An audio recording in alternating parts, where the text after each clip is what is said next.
Teror pemilu, cukup sudah.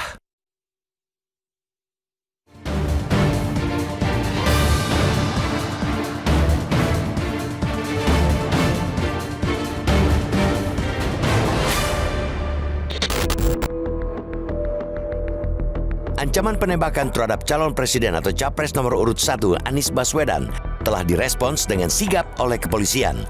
Polisi menangkap terduga pelaku di Jember, Jawa Timur pada Sabtu 13 Januari lalu.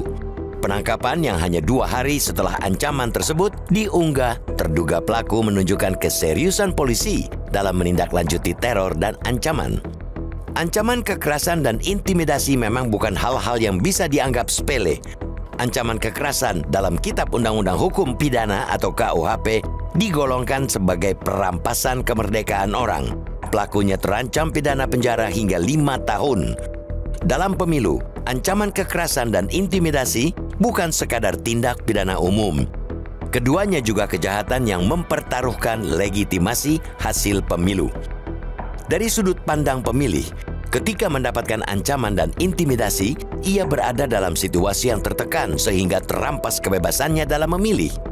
Asas bebas sebagai satu dari 6 asas pemilu langsung, umum, bebas, rahasia, jujur, dan adil yang diatur lewat Undang-Undang Nomor 7 Tahun 2017 tentang pemilu telah terlanggar. Apabila ancaman maupun intimidasi ditunjukkan kepada capres seperti yang dialami Anies, kejahatan itu tidak hanya merampas kemerdekaan yang diancam. Proses pemilu juga berada dalam keadaan bahaya dan kepentingan nasional terancam. Jelas, ancaman kekerasan dan intimidasi bukan sesuatu yang bisa dianggap remeh, bukan juga untuk iseng-iseng. Seperti dalam penerbangan, orang yang menyatakan ia membawa bom akan langsung diturunkan dari pesawat dan diproses secara hukum. Tidak peduli setelah mengucapkan si pelaku buru-buru menyatakan ia hanya guyon. Tindakan tegas tetap dilakukan karena nyawa ratusan penumpang dan awak pesawat menjadi taruhannya. Ancaman penembakan terhadap capres Anies Baswedan menandakan bahwa teror dalam pemilu kali ini sudah amat sangat berbahaya. Kondisi itu makin diperparah oleh provokasi elit yang gemar menggunakan istilah-istilah kasar dan menunjukkan permusuhan. Provokasi-provokasi tersebut membuat tensi kemarahan pendukungnya meninggi. Tidak mengherankan jika ada pendukung yang lantas dengan enteng melontarkan ancaman kekerasan kepada lawan yang menjadi sasaran permusuhan. Benar belaka perkataan Menteri Keuangan atau Menkyu Sri Mulyani pertengahan tahun lalu. Pemilih yang tidak rasional, yang tidak mau membaca data, akan mudah dikilik-kilik emosinya.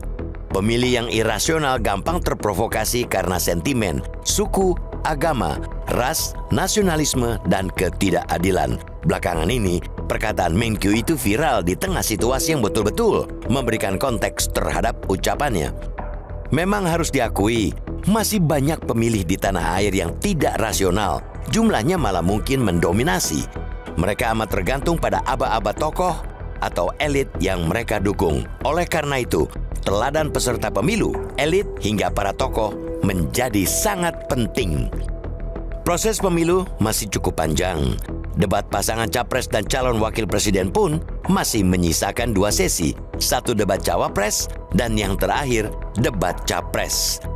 Tunjukkan teladan bagi rakyat.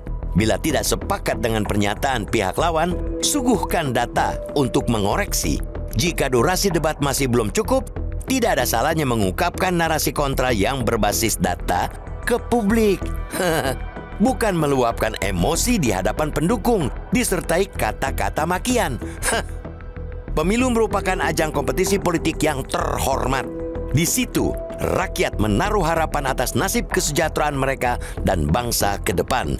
Ini kesempatan mengajukan gagasan dan meyakinkan rakyat dengannya. Jangan dinodai dengan provokasi kebencian dan permusuhan. Teror pemilu, cukup sudah.